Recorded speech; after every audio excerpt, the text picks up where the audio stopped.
This video is for the auto to measure. Put it here and go to offset setting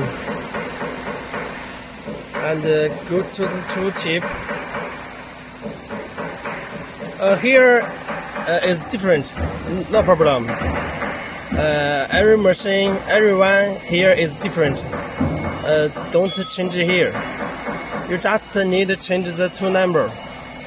Two number change here. For example, I measure T1 tool length here. First select the auto model, then press here start. This is the step for the tool length. Start. It will auto measure the tool length.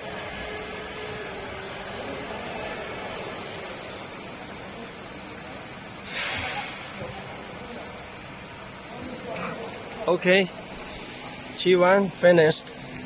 Next I measure T2. Press here start.